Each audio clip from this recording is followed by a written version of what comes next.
Hello and welcome back to Stop and Go F1, or should I say Stop and Go F2, as we look at the F2 from this weekend in Baku. And if you've been following the F2 this season, you'll know that this is actually my first proper season properly following the F2. One second, I'm going to move the camera a little bit there. There you go, that's a bit better. Yes, this is my first proper season following the F2, and I have to say, man, I love it. Honestly, I absolutely love F2 this year. It is incredible. Of Formula 1, Formula 2 and Formula 3, F2 is easily the most entertaining racing for me. It's absolutely fantastic. And, you know, this weekend was no different. Let's start with the sprint race from yesterday. So it was Richard Pourchaire on pole with Zane Maloney alongside. But it was a fantastic start for Victor Martens, who went right off the line and tried to thread the needle between the two of them, but then got sandwiched and ended up hitting both.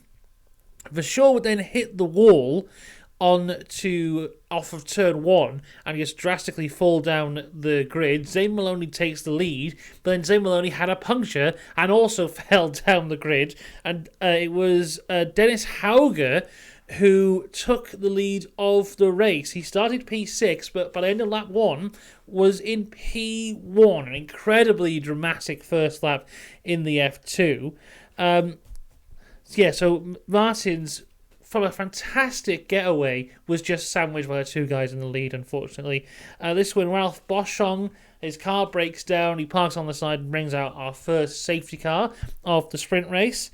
Zane Maloney retires the car due to suspension damage, but dramatically, we would see him later on. We'll get to that later on. Safety car ends on lap 26, and we get a fantastic battle for P3 between Deruvala and Vesti. This is when Bearman makes his first appearance in my notes for this weekend, and it's not his last one, because he was doing some fantastic overtakes. He started in P9. By lap 7, he was into P5. Great stuff from Ollie Bearman.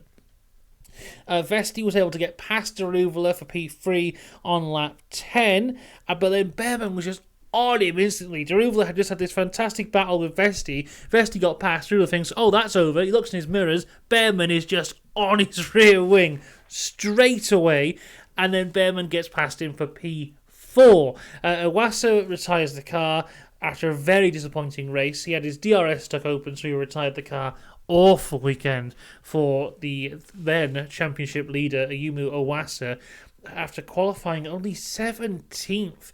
And I was watching qualifying and I couldn't see anything that was drastically bad, because, you know, there was a lot of guys, you know, backing up, trying to not give each other a tow, and that could have ruined him in terms of what time he got his lap. But he got a lap in that didn't seem to be interrupted. It was just slow, and because he was 17th, like, he didn't even get the benefits of the reverse for the sprint, so he was starting nowhere in both races. I mean, for the championship leader who's looked so strong this year, this was a really, really poor race for him. He'll be very disappointed in this one.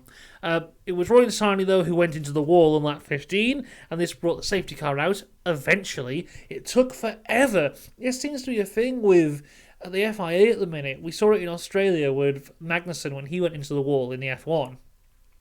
They're taking ages to bring out a safety car. I don't know what's going on there. But at this point, this is when I realised that Zane Maloney had unretired himself. Now, I'm sure he did this in Bahrain as well, but he retired the car, then unretired the car. And I think he was like 5 laps down at this point. But behind the safety car, they go, okay, you can unlap yourself. So I don't know if he's going to unlap himself just once or all 5 times. I've never actually seen someone who's been lapped multiple times and a safety car comes out. Not that I can remember. So I had no idea what was going to happen here, but before he could unlap himself, he just retired the car again. So Zane Maloney, for the second time this year, DNFs twice from one race. I think the safety car was waiting for Maloney to go round, otherwise it would have come in a lap earlier. But as the safety car goes, oh, you can go past, he goes, oh, I'm going to retire anyway. So safety car ends on lap 19, and oh my, with what was 3 laps to go, we have the biggest drama of F2 this year.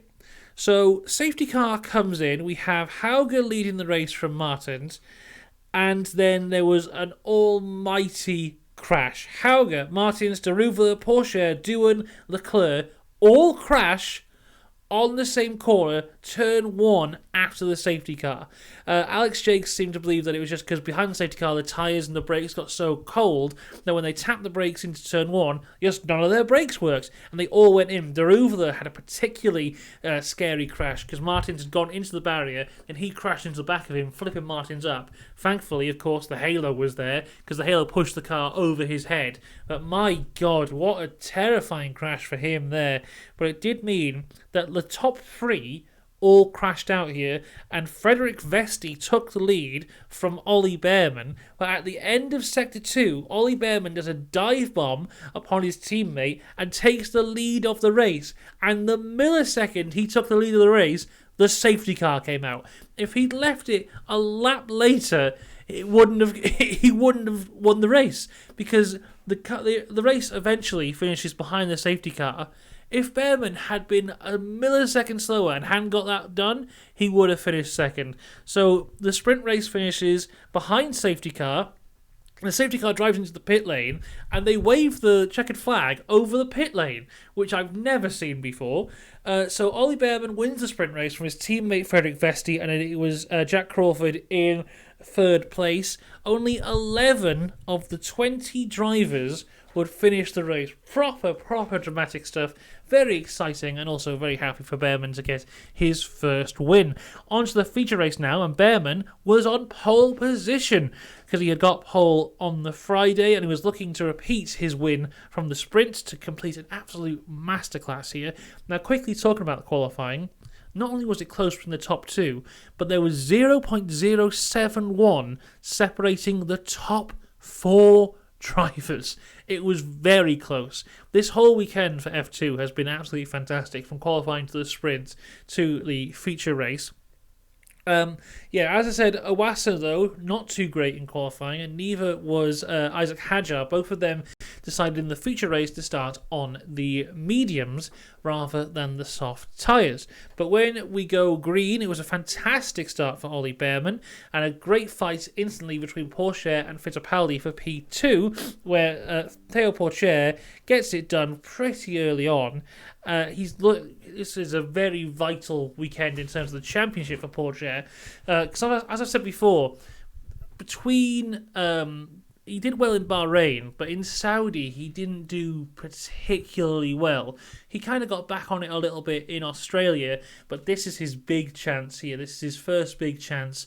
With Iwasa having that dreadful qualifying, this is his chance to get points on his closest rival.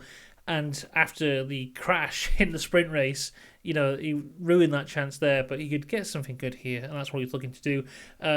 So he got past Fittipaldi pretty quick, and on lap 3 he was challenging Bearman, and he took the lead off the DRS straight into turn 1, but then the exact lap after, nearly a near identical move, Bearman took the lead back on lap 4. It was fantastic stuff. Ollie Bearman looking incredible this weekend. Frederick Vesti was the first to pit on lap 7, followed by Deruva, Leclerc, Boschung and Doohan all pitting on the same lap.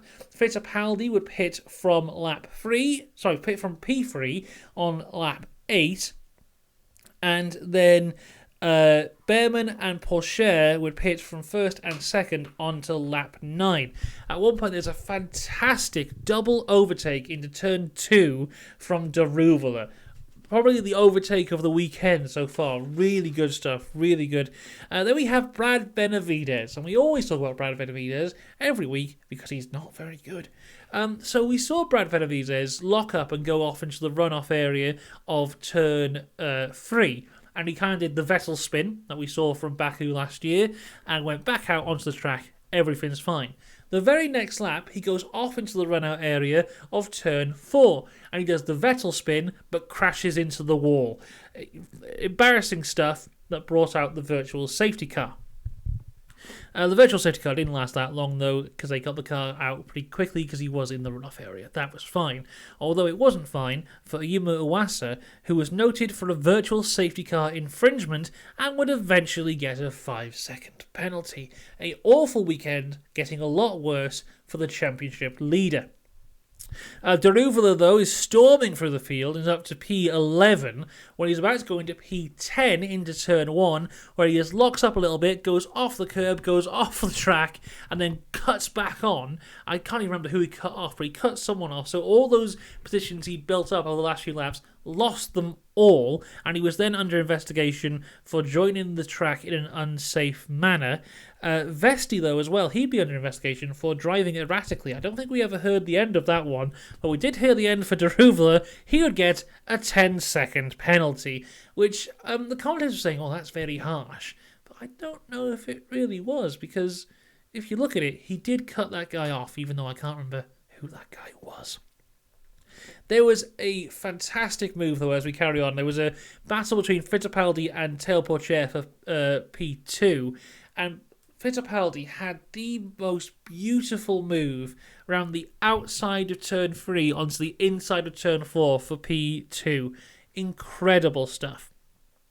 So at this point, it was Hadjar in the lead from Iwasa. Both of them hadn't pit. Then it was Bearman, Fittipaldi, Pourchaire. Hadjar finally pits on lap 25, but Iwasa stays out until lap 26.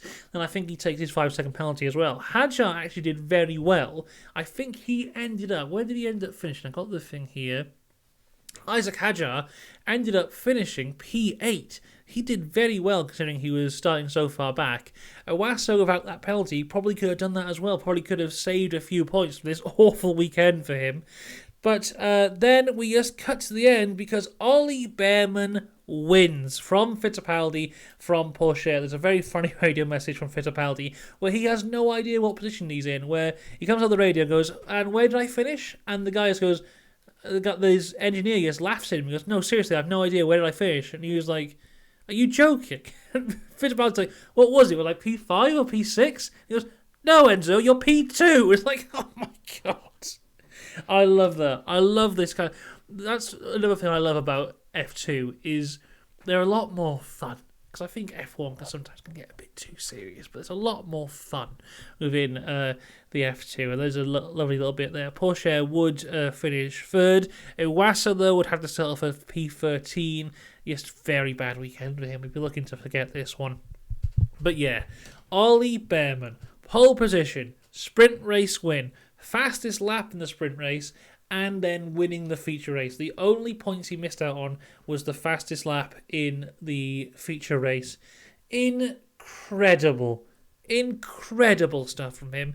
He's been someone I've had my eyes on from the start of this season, just because, you know, he's a British driver in the Ferrari Academy. His surname is Bearman. You know, that's all the things I want in a driver, really. I think throughout this season, he's shown glimpses of how good he can be. But then, you know, something will happen. Like in Bahrain, he was looking fantastic, then his tyres just dropped off because he hadn't been looking after his tyres right. In the Saudi sprint race, he was looking really good, then Pourchaire just took him out. Like, it's been a mix of rookie mistakes and things beyond his control. But, you know, we all knew that at one point, the stars were going to align and he was going to show us how good he really is. And this weekend was that. Insane stuff. There's no doubt in my mind that he will go on to be in Formula 1. One day, Ollie Bearman will be in the Ferrari in F1, and we'll talk about this weekend and say, that was the weekend where Ollie Bearman put himself on the map. That was the one where everyone's like, okay, he's the guy. And he talked in his interview later after the race about, you know, is this the start of his championship battle? I mean, he's a long way off at the minute because he's had a bad start. But, you know, if he delivers like this consistently, he can definitely do it. He's in with a chance here. In terms of the championship, I believe Theo Pourchaire now will take the lead of the championship. Let's just have a look on the website. Has it updated in terms of points? It hasn't on there. That's annoying. How about on this? No. Okay, so I can't find a complete up-to-date standings, but Theo Pourchaire must have the lead at the minute because he was only 8 points off Iwasa before the feature race, and he got way more than 8 this weekend. I don't even know where Iwasa will be. He might actually be third after this weekend, which is not great for him. But yeah, there's a lot of guys in good contention here. Ollie Bearman was in 13th place in the championship before this race, only had 14 points, so he would have jumped up quite considerably. There's still a long, long way to go. From 8 races, there's been 6 winners. Anything can happen in Formula 2. Anything can happen in this championship. And there's a lot of people competing for it. There's a very talented grid we've got this year. And I am loving watching it. I hope you love listening to me talk about this. So make sure you hit subscribe, because we'll be back for F2 in Imola, which will be fantastic as well. There will be a video later on today talking about the F1. It may be a bit late because I am going away, but we'll wait and see. Until then, though, enjoy the F1, and I'll see you next time. Goodbye.